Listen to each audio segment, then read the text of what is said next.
جو یعنی مسلمانوں کو کبھی بھی اس چیز پہ پریشان نہیں ہونا چاہیے۔ ان کا جو یہ طریقہ ہے یہودیوں کا اور جو دھوکہ ہے، اس کا ذکر اللہ تعالیٰ نے قرآن پاک میں کئی مرتبہ ذکر کیا ہے، اور اللہ تعالیٰ نے یہی ان کے بارے میں فرمایا ہے کہ وہ اللہ تعالیٰ کا کہنا نہیں مانتے اور اللہ پر جھوٹ بولتے ہیں اور جان کر جھوٹ بولتے ہیں۔ تو یہ ان کی بدبختی کا سب سے بڑا وہ ہے، ایک نشاندہی ہے۔ اور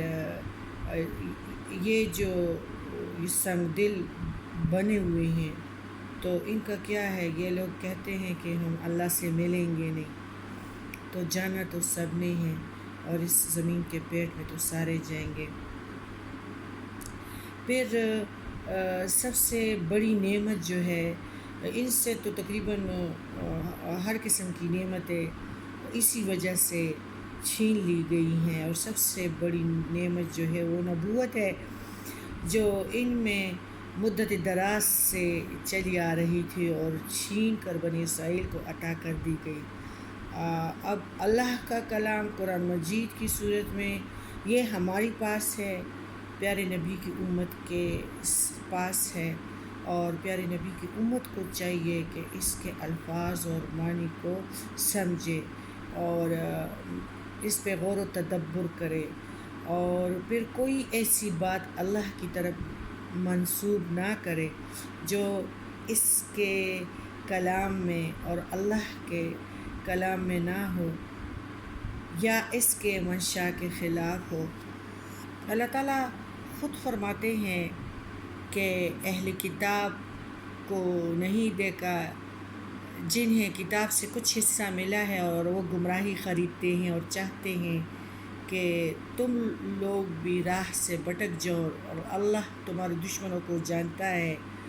واللہ اعلم بأعدائکم وکفی باللہ ولیٰ وکفی باللہ نصیرا، اور اللہ تمہارے دشمنوں کو جانتا ہے، اللہ کافی ہے، حمایتی ہے، اور اللہ کافی ہے، مددگار ہے۔ یعنی ان کی ریاست کا جو یہ خاتمہ ہوا، اور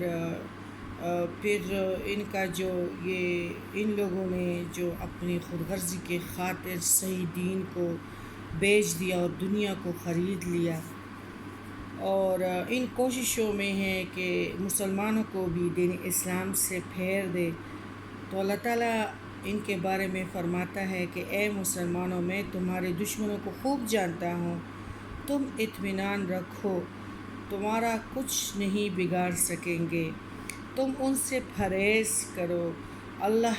تمہیں نفع پہنچانے اور نقصان سے بچانے کے لیے کافی ہے، اور ان سے کسی قسم کا اندیشہ